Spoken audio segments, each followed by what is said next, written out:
Hello প্রিয় শিক্ষার্থী বৃন্দগণ, আজকে আমরা আবার একটি গুরুত্বপূর্ণ প্র্যাকটিস সেট নিয়ে চলে এসেছি আপকামিং গ্রাম পঞ্চায়েত ও আইসিডিএস পরীক্ষার জন্য। এই প্র্যাকটিস সেট হচ্ছে 6 নম্বর প্র্যাকটিস সেট। যারা আগের প্র্যাকটিস সেটগুলো দেখেনি তারা দেখে নেবে এবং আজকের প্র্যাকটিস সেটটি মনোযোগ সহকারে দেখবে শুরু থেকে শেষ পর্যন্ত। এবং প্রথমে অ্যান্সারগুলো নিজে দেওয়ার চেষ্টা করবে এবং কত স্কোর আসলো সেই স্কোরটা ক্লাসের শেষে কমেন্ট বক্সে জানাবে। আজকের ক্লাসটি আমরা শুরু করছি। আজকের ক্লাসের প্রথম প্রশ্ন হচ্ছে, কলকাতা শহরটি কোন নদীর তীরে অবস্থিত? এই প্রশ্নের সঠিক উত্তর কি হবে? এই প্রশ্নের সঠিক উত্তর হচ্ছে হুগলি নদীর তীরে অবস্থিত। এছাড়া রয়েছে ব্যারাকপুর, চন্দননগর, হাওড়া, যেগুলো হুগলি নদীর তীরে অবস্থিত। নেক্সট প্রশ্ন, প্রথম ভারতীয় গভর্নর জেনারেল কে ছিলেন? অর্থাৎ যে ভারতীয় হিসেবে প্রথম ভারতীয় গভর্নর কে ছিলেন? সঠিক উত্তর হচ্ছে সি রাজগোপালচারী বা চক্রবর্তী রাজগোপালাচারী। নেক্সট প্রশ্ন, ভারতের জাতীয় জলজ প্রাণী কোনটি? এ প্রশ্নের সঠিক উত্তর কি হবে? এই প্রশ্নের সঠিক উত্তর হচ্ছে ভারতের জাতীয় জলজ প্রাণী হচ্ছে গঙ্গার ডলফিন। নেক্সট প্রশ্ন, আলিপুরদুয়ার কোন নদীর তীরে অবস্থিত? এই প্রশ্নের সঠিক উত্তর কি হবে? এই প্রশ্নের সঠিক উত্তর হচ্ছে আলিপুরদুয়ার কালাজানি নদীর তীরে অবস্থিত। নেক্সট প্রশ্ন, ভারতের বৃহত্তম মিঠা জলের হ্রদ কোনটি? এই প্রশ্নের সঠিক উত্তর কি হবে? এই প্রশ্নের সঠিক উত্তর হচ্ছে ভারতের বৃহত্তম মিঠা জলের হ্রদ হচ্ছে উলার। নেক্সট প্রশ্ন, দামোদর নদীকে কি বলা হয় থাকে? এই প্রশ্নের সঠিক উত্তর কি হবে? এই প্রশ্নের সঠিক উত্তর হচ্ছে দামোদর নদীকে বাংলার দুঃখ বলা হয়। নেক্সট প্রশ্ন, পশ্চিমবঙ্গ রাজ্যের পূর্ব পশ্চিমে বিস্তার কত কিলোমিটার? এই প্রশ্নের সঠিক উত্তর কি হবে?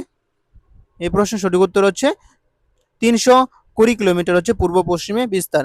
যদি বলে উত্তর দক্ষিণে বিস্তার তাহলে 623 কিলোমিটার হবে। নেক্সট প্রশ্ন, পশ্চিমবঙ্গের মহিলা সাক্ষরতার হার কত? এই প্রশ্নের সঠিক উত্তর কি হবে? সঠিক উত্তর হচ্ছে 71.16%। নেক্সট প্রশ্ন, বক্সা টাইগার রিজার্ভ কোন জেলায় অবস্থিত? এই প্রশ্নের সঠিক উত্তর কি হবে? এই প্রশ্নের সঠিক উত্তর হচ্ছে আলিপুরদুয়ার জেলায় অবস্থিত বক্সা টাইগার রিজার্ভ। নেক্সট প্রশ্ন, পশ্চিমবঙ্গের একমাত্র বায়োস্ফিয়ার রিজার্ভ কোনটি? এই প্রশ্নের সঠিক উত্তর কি হবে? এই প্রশ্নের সঠিক উত্তর হচ্ছে পশ্চিমবঙ্গের একমাত্র বায়োস্ফিয়ার রিজার্ভ হচ্ছে সুন্দরবন বায়োস্ফিয়ার রিজার্ভ।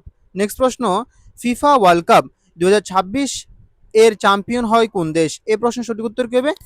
সঠিক উত্তর হচ্ছে স্পেন হয় ফিফা ওয়ার্ল্ড কাপ 2026 এর চ্যাম্পিয়ন।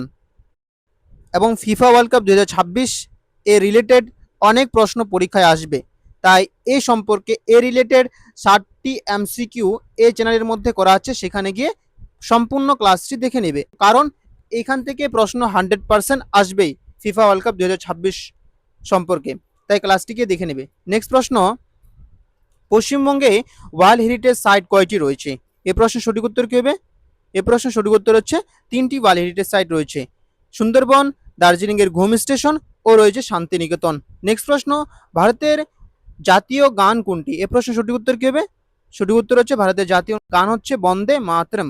নেক্সট প্রশ্ন, ভারতের মুদ্রার নাম কি? এ প্রশ্নের সঠিক উত্তর কি হবে? সঠিক উত্তর হচ্ছে ভারতের মুদ্রা হচ্ছে রুপি। নেক্সট প্রশ্ন, ভারতের প্রাচীনতম পর্বতমালা কোনটি? এ প্রশ্নের সঠিক উত্তর কি হবে? এটি অনেক গুরুত্বপূর্ণ প্রশ্ন। সঠিক উত্তর হচ্ছে আরাবল্লী হচ্ছে ভারতের প্রাচীনতম পর্বতমালা। নেক্সট প্রশ্ন, ভারতের সর্বাধিক ধান উৎপাদনকারী রাজ্য কোনটি? কোন রাজ্যে সবচেয়ে বেশি ধান উৎপাদন হয়? এ প্রশ্নের সঠিক উত্তর কি হবে? সঠিক উত্তর হচ্ছে পশ্চিমবঙ্গে সবচেয়ে বেশি ধান উৎপাদন হয়। নেক্সট প্রশ্ন, ভারতের সর্বাধিক বৃষ্টিপাত হয় কোথায়? এ প্রশ্নের সঠিক উত্তর কি হবে? সঠিক উত্তর হচ্ছে মৌসিন রামে সবচেয়ে বেশি বৃষ্টিপাত হয়ে থাকে। নেক্সট প্রশ্ন, ডিএনএ এর পুরো নাম কি? এ প্রশ্নের সঠিক উত্তর কি হবে? এটি একটি বেসিক প্রশ্ন। সঠিক উত্তর হচ্ছে ডিঅক্সিরাইবোনিউক্লিক অ্যাসিড। এবং আয়রন এর ফুল ফর্ম কি সেটা কমেন্ট বক্সে জানাবে। নেক্সট প্রশ্ন, নিচের কোনটি সুষম খাদ্যের উপাদান নয়? এ প্রশ্নের সঠিক উত্তর কি হবে? সঠিক উত্তর হচ্ছে অ্যালকোহল সুষম খাদ্যের উপাদান নয়। নেক্সট প্রশ্ন, হু এর পূর্ণরূপ কি? WHO এর পূর্ণরূপ কি? সঠিক উত্তর কি হবে? সঠিক উত্তর হচ্ছে ওয়ার্ল্ড হেলথ অর্গানাইজেশন। যে হু 1948 সালে 7 এপ্রিল প্রতিষ্ঠিত হয় এবং বিশ্ব স্বাস্থ্য দিবস 7 এপ্রিল পালন করা থাকে। এই ছিল আজকের ক্লাস। যদি ক্লাসটিকে ভালো লেগে থাকে তাহলে লাইক, কমেন্ট এবং বেশি বেশি করে শেয়ার করবে এবং চ্যানেলটিকে সাবস্ক্রাইব করে রাখবে এরকম আরও প্র্যাকটিস সেট পাওয়ার জন্য। এবং আগামী 25শে জুলাই যে ফ্রি ব্যাচ চালু হতে চলেছে গ্রাম পঞ্চায়েত ও আইসিডিএস এর জন্য, সে ব্যাচে সবাই অ্যাটেন্ড হবে এবং সবাই মনোযোগ সহকারে করবে। সে ব্যাচের মধ্যে সম্পূর্ণ কিছু করানো হবে, সম্পূর্ণ বেসিক টু অ্যাডভান্স করানো হবে। সেই ব্যাচটি ক্লাস করার জন্য চ্যানেলটিকে সাবস্ক্রাইব করে নেবে দ্রুত। ধন্যবাদ সবাইকে।